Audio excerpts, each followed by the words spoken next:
Daniel Foster didn't know that letting one woman ride his bus for free would change his daughter's life forever. Daniel Foster's mornings began before the world remembered how to breathe. The alarm rang at 4:45 a.m. Its sound soft but unforgiving.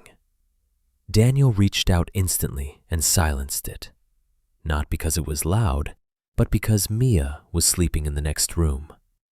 He always pictured her sleep as fragile, like glass, something that could crack if the world wasn't careful. He sat on the edge of the bed longer than he should have, elbows resting on his knees, eyes fixed on the floor. The ache in his back felt older than he was. Years of night shifts, early routes, overtime hours, and borrowed sleep had settled deep into his bones. This was the cost of surviving. He stood, pulled on his jacket, and glanced once more toward Mia's room. Her school bag leaned against the wall, pink straps tangled, shoes placed neatly beneath it. She liked order. It made her feel safe. Daniel leaned toward the doorway and whispered the same promise he made every morning. "I'll be back." He always kept that promise. Columbus woke up slowly. Daniel liked that about the city. It didn't demand energy before sunrise. It didn't pretend life was easy. Brick buildings stood quietly. Coffee shops glowed dimly behind fogged windows. The streets belonged to working people before they belonged to traffic. The bus hummed beneath his hands as he guided it onto the route. The sound was familiar, almost comforting. It reminded him that he knew how to do this, that even if life felt uncertain, this part made sense. He checked the mirror. A few regulars sat scattered across the seats. The elderly man who nodded every morning without fail, the nurse whose eyes always looked tired but kind, the college student with headphones too large for his head, lost in a world Daniel didn't understand. Life passed through Daniel's bus every day. He wasn't important. He was necessary. She boarded at the 5th stop. Daniel noticed her immediately, not because she stood out, but because she paused. Most people moved quickly, as if being late was contagious. This woman hesitated, fingers searching through her bag once, then again. "I'm sorry," she said finally, her voice steady but strained. "I think I left my wallet." The air inside the bus shifted. Someone sighed loudly. A man muttered, "Unbelievable." Daniel looked at her in the mirror. She didn't look careless. She looked embarrassed, controlled, tired in a way Daniel recognized, the kind of tired that came from responsibility, not laziness. He thought of Mia. He thought of mornings when breakfast burned, shoes went missing, and life felt heavier than it should before the sun even rose. "Sit down," Daniel said. The woman blinked. "I can get off." "No," he replied gently. "You're fine." She hesitated, then nodded. "Thank you." She took a seat near the front. Daniel drove on. At the next red light, the woman stood again, holding the pole for balance. "I'll pay you tomorrow," she said. "I promise." Daniel shook his head. "Don't worry about it." Her eyes drifted toward the dashboard, toward the small photo taped beside it. A child, a crayon drawing, 2 stick figures holding hands beneath a crooked sun. "Your daughter?" she asked. "Mia," Daniel said. 8. She's beautiful. She's everything, he replied quietly. The woman smiled, not politely, but thoughtfully, and returned to her seat. Daniel didn't know her name. He didn't ask. The woman's name was Evelyn Carter. She owned the company that contracted the city's bus system. Once a year, Evelyn rode the buses anonymously. No assistance, no announcements, just observation.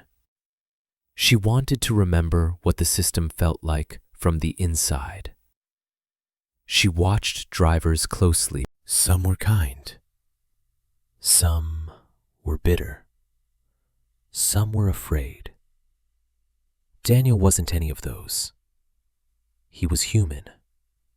That mattered more than she expected. 3 days later, Daniel was called into the depot office.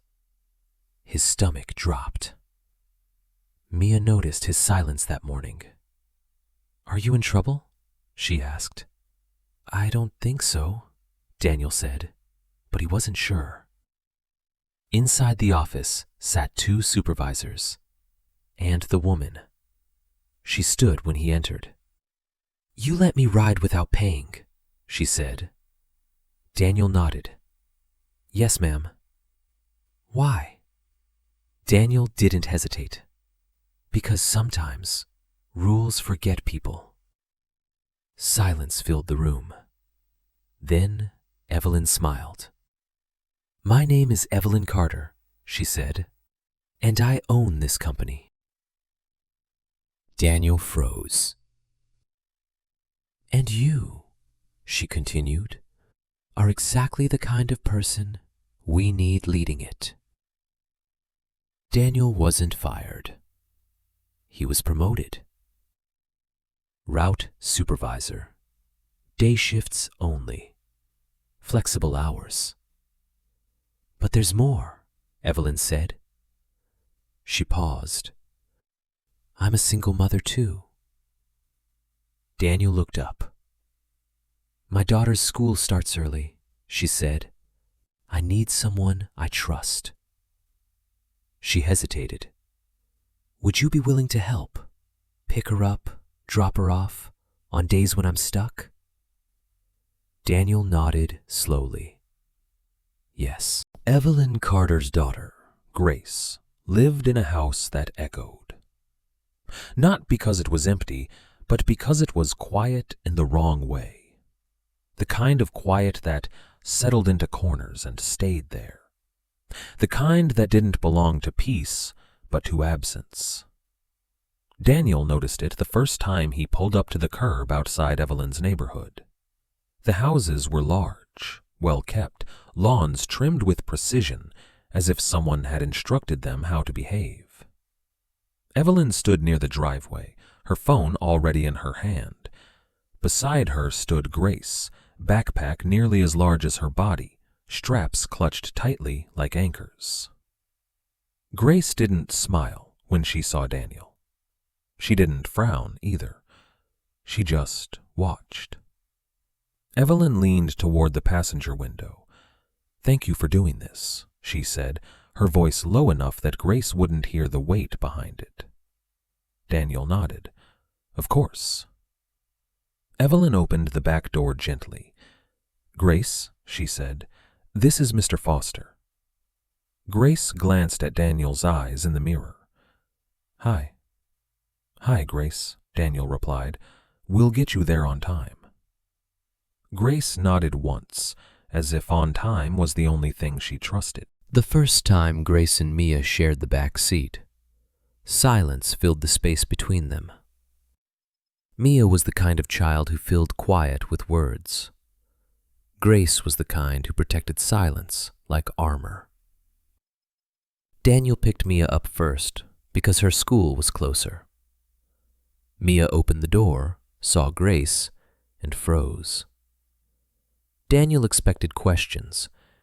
Instead, Mia climbed in carefully and whispered, Hi. Grace stared at her hands. I'm Mia, Mia added softly. Grace looked up briefly. Grace. Mia nodded as if she'd been given something important. They sat quietly for 10 minutes. Then Mia noticed Grace's shoes. They're shiny. My mom buys them, Grace said. My daddy buys mine, Mia replied. But mine get dirty because I run fast. Grace didn't smile, but the corner of her mouth moved, just slightly. Daniel saw it in the mirror. It was small, but it was something. The promotion changed Daniel's schedule. But more than that, it changed his mornings. Instead of leaving before dawn, he made breakfast. Instead of rushing out the door, he waited while Mia tied her shoes twice, then 3 times, just to be sure. At work, not everyone welcomed the change. Conversations softened when Daniel entered rooms. Laughter paused too quickly. Eyes followed him longer than necessary. One afternoon, a senior supervisor named Trent leaned against the vending machine. Funny how some people break rules and get rewarded. Daniel stopped. He didn't turn right away. He counted to 3, the same way he did when Mia spilled juice or when bills arrived in the mail. She forgot her wallet, Daniel said. Trent smirked. And you decided you're the judge. No, Daniel replied.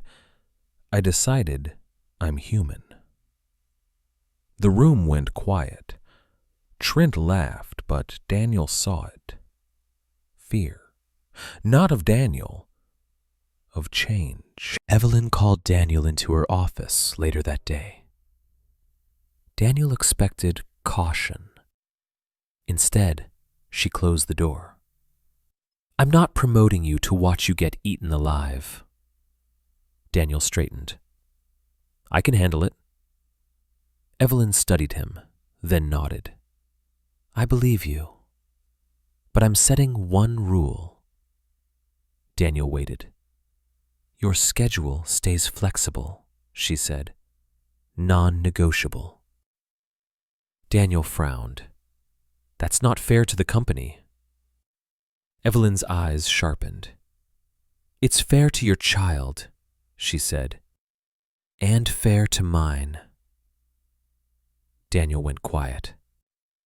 I built this company chasing efficiency, Evelyn continued. You reminded me people aren't machines. Daniel said the truth. I just didn't want anyone to feel alone on my bus. Evelyn looked down. Neither do I. It happened on a Wednesday. Rain fell hard, loud against concrete and glass. Daniel's phone vibrated in his pocket. Mia has a fever, the school said. She needs to go home. Daniel's stomach twisted. Old Daniel would have panicked, because leaving work once meant consequences. But Daniel wasn't old Daniel anymore. He walked into scheduling. My daughter needs me. The room went quiet.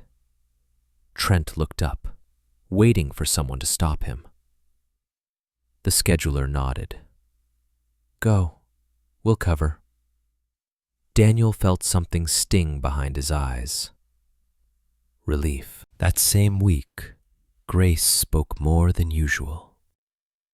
The sky was clear again, pretending nothing had happened. Does Mia have a mom? Grace asked suddenly. Daniel tightened his grip on the wheel. She did, he said, but she passed away. My mom is alive, Grace said. I know, but she's always busy. Mia looked confused. Grace stared out the window. I think my mom loves the company more than me. Daniel waited, then spoke gently. She noticed me on a bus, he said. That means she notices things that matter. Grace blinked quickly. She notices you too, Daniel added, even when she messes it up.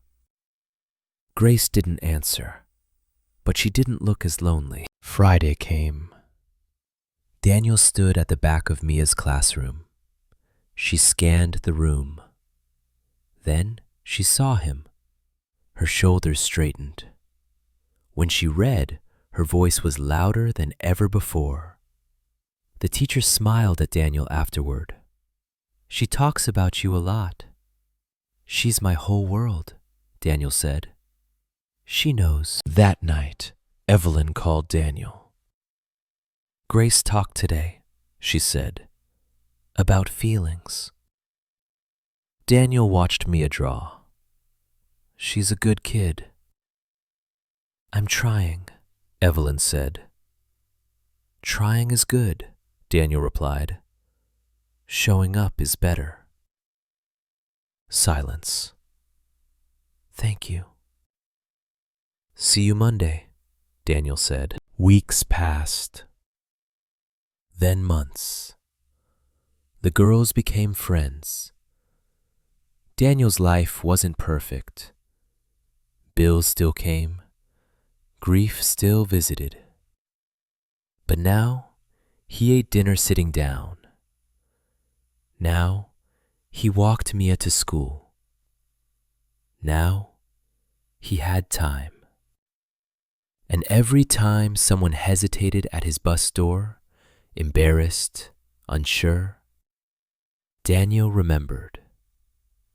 One seat, one choice, one route, and how kindness, when chosen quietly, has a way of finding its way back home.